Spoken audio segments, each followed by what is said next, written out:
Assalamu alaikum everyone, welcome to my channel. Thank you so much for clicking on this video. I know it's been a while since I last posted, so today I'm going to share a very easy and quick recipe for chicken broth.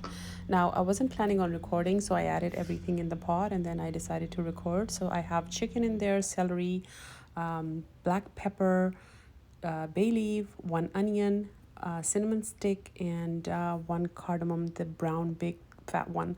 And I added some cumin in there.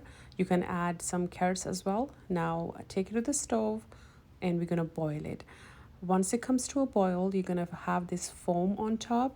Just try to get rid of all that. We don't need that in there. And bring it to a boil. You continue to boil it for a couple of hours.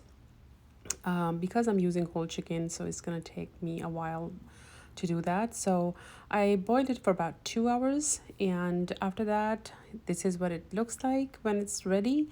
Now leave it to cool down completely before you strain it, because you don't want to burn yourself. And now you can use this for all your recipes that requires broth or chicken broth or just vegetable broth. So you can strain it and get rid of everything in there that we don't need. You can also put this into small plastic containers and freeze it for later use. Comes in very handy once when you need broth and you don't have it handy. So hope this recipe was helpful. Thank you so much for watching. If you like what you see, please like,